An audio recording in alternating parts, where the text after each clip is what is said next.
Une nuit, je l'ai vu plus ou moins, Jeanne Dillman. Alors, j'ai mis quelques mots, j'ai vite écrit quelques mots. Et puis le lendemain, j'ai écrit le tout en 15 jours et tout était écrit. C'est-à-dire que c'était presque écrit comme un nouveau roman. Chaque geste, chaque geste, chaque geste. Évidemment, tout est venu très facilement parce que c'est ce que j'ai pu observer autour de moi, forcément. Enfin, pas la prostitution et le meurtre, qui bien, la prostitution étant bien sûr une sorte de métaphore, mais le reste, je le connaissais, c'est dans ma peau, quoi. J'ai fait ce film pour donner une existence cinématographique à ces gestes. Et je l'écris avec Delphine complètement en tête. Je me suis dit que ce qui était extraordinaire, c'est que justement, elle n'était pas ce personnage, elle était quand même une grande dame. Et que si on voyait quelqu'un qu'on avait de l'habitude de voir faire le lit et la vaisselle, on ne le verrait pas. Comme les hommes ne voient plus que leurs femmes font la vaisselle. Et donc il fallait quelqu'un qu'on n'ait pas l'habitude de voir faire la vaisselle. Et donc c'était parfait avec Delphine. Parce que du coup, ça devenait visible.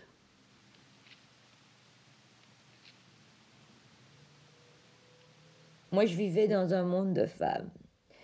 Parce que mon père avait 3 sœurs et ma mère avait 3 tantes. Et on était tout le temps ensemble.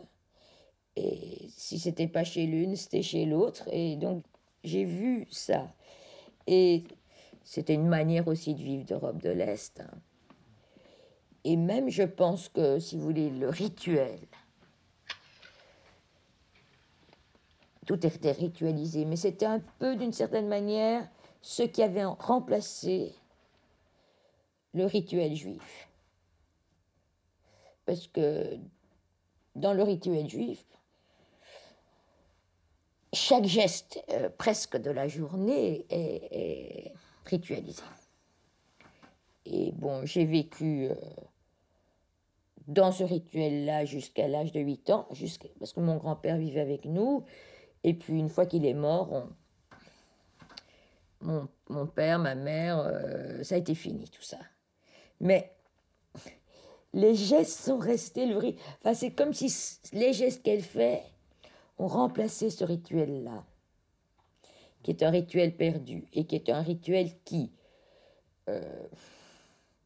je pense, donne une sorte de paix, si vous voulez. Mais c'est pour ça aussi elle fait de faire chaque jour, de savoir chaque jour, à chaque minute, ce qu'elle va faire la minute d'après, donne une forme de paix et fait qu'il n'y a pas de place trop à l'angoisse. C'est pour ça le lendemain, quand elle se lève trop tôt, elle a 1 heure. Et là, elle a 1 heure à remplir. Qu'est-ce qu'elle va faire de cette heure? Donc c'est l'angoisse qui la prend quand elle reste dans le fauteuil. Et il y a une tension qui se fait parce que je pense que souterrainement, on sent qu'il va arriver quelque chose. Et que c'est comme une tragédie antique, quoi. Avec rien, presque rien.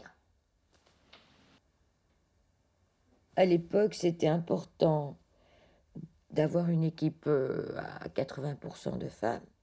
C'était très difficile, il y avait très peu... On ne faisait pas confiance aux chefs opératrices, par exemple.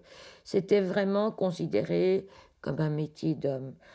Même les preneuses de son n'existaient quasiment pas.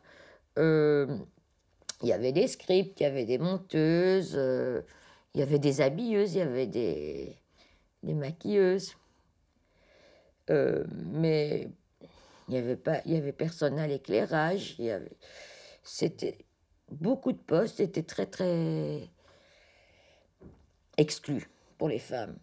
Donc, moi j'ai voulu montrer que c'était tout à fait possible. Et donc on l'a fait. J'avais aucune intention d'être dans la provocation. Je me suis rendu compte que quand le film est passé à Cannes à la quinzaine des réalisateurs, et on était assises dans la salle, Delphine et moi, derrière.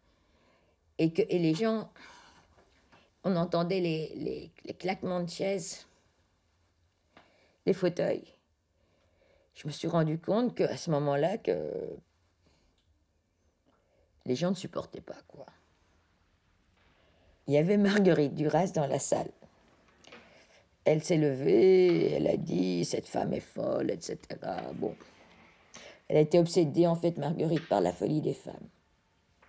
Et moi, je dis « mais comment elle est folle ?» Qu'est-ce que vous voulez dire? Alors Delphine me disait « arrête d'être si agressive, tais-toi ». Bon. Si vous voulez, le lendemain de la projection de ce film à Cannes, il y avait 50 personnes qui me demandaient le film pour des festivals.